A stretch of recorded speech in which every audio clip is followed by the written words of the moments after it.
Feliz sábado, meu amigo, minha amiga. Hoje nós estamos em um lugar, do ponto de vista cultural, do ponto de vista religioso, extremamente relevante para o estado da Paraíba e para o Nordeste do Brasil. Nós estamos aqui na casa do Padre Biapina, onde ele viveu os últimos dias da vida dele. E nós estaremos aqui para trazer para você algo extremamente importante e relevante. E para contar um pouco da história desse padre, do significado da vida dele, do que ele fez em prol das pessoas carentes, nós iremos conversar com o teólogo e historiador, o Padre Anderson, para que ele possa nos mostrar um pouco da história desse lugar e da história desse missionário que andou pelas terras do Nordeste, aconselhou Padre Cícero, aconselhou Antônio Conselheiro. Vem comigo e vamos falar com o historiador Padre Anderson.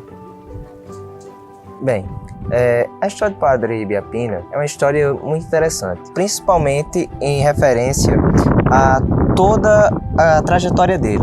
Ele foi político, foi advogado e renunciou todas essas benesses da vida justamente para se dedicar aos pobres em sua missão. Deve ser ressaltado que nós estamos falando num período histórico de colônia, onde essas posições eram extremamente importantes para um homem. Eram posições de poder, eram posições onde as pessoas tinham privilégios. Ele renuncia a todos esses privilégios para sair pelo Nordeste praticando a caridade, auxiliando os órfãos e as viúvas. Ele, em cada canto que passava e fincava, começava sempre com sua pregação, sempre arrebanhando pessoas, de maneira que essas pessoas se sentiam tocadas, sempre com o discurso de conversão, sempre com o discurso de boa índole das pessoas. Ao fincar os pés em alguns lugares de diversas cidades, como por exemplo cidade no Ceará, de onde ele é originário, Pernambuco, Paraíba, Rio Grande do Norte e outras mais, ele sempre criava casas de caridade. Essas casas de caridade, que são, eu acho que a principal marca da passagem dele, seriam casas onde abrigavam justamente os órfãos e as viúvas. Então, esses símbolos de caridade que ele deixa em cada canto, em cada localidade, são de suma importância para nós entendermos o Nordeste como um todo e principalmente o Padre Biapina como pessoa, além das funções sacerdotais e teológicas dele.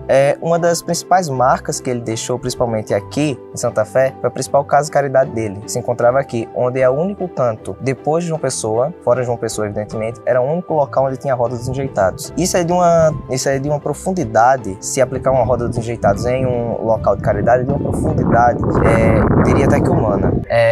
Principalmente onde as pessoas deixavam seus filhos para morrerem, tanto em encruzilhadas como dentro de matagais, ele aplica essa roda dos enjeitados sem fundos. Ele se baseava, os fundos econômicos dele, principalmente das suas casas de caridades, eram justamente advindos de beatas. Que nesse contexto, nesse momento histórico, professor, deve ser ressaltado que as beatas eram senhoras, normalmente viúvas, que assim como ele fez, abandonavam todas as suas posses, abandonavam sua vida pregressa como viúvas, como senhoras de posição de destaque dentro de uma sociedade e o seguiam, deixando todos os seus bens para justamente essas obras caritativas. Tanto que hoje, o que é o Santuário Santa Fé, na verdade, antigamente era o Sítio de Santa Fé, que foi a doação da família Moreno justamente para essas obras caritativas do Padre Biapina. E aqui o Padre Biapina encerrou o seu ciclo, o seu ministério aqui nesse lugar. Eu gostaria de dizer a você que Deus, ele fez alianças com o seu povo. As alianças de Deus foi para salvar o seu povo, para que neste mundo nós pudéssemos ser instrumentos de Deus, assim como o Padre Biapina, mesmo ele não compartilhando a fé de muitas pessoas,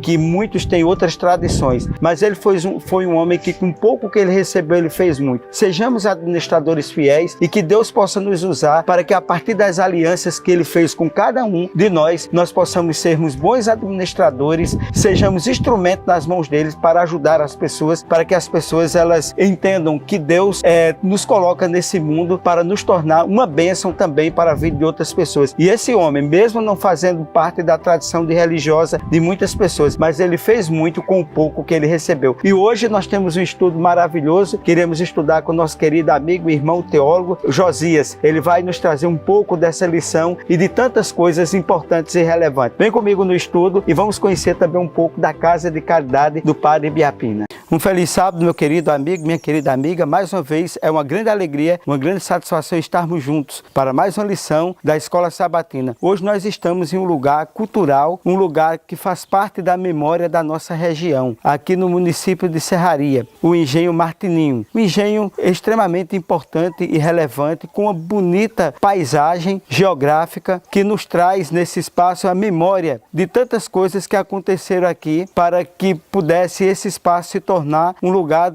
para o sustento de tantas famílias. E eu gostaria de dizer para você da relevância desse lugar.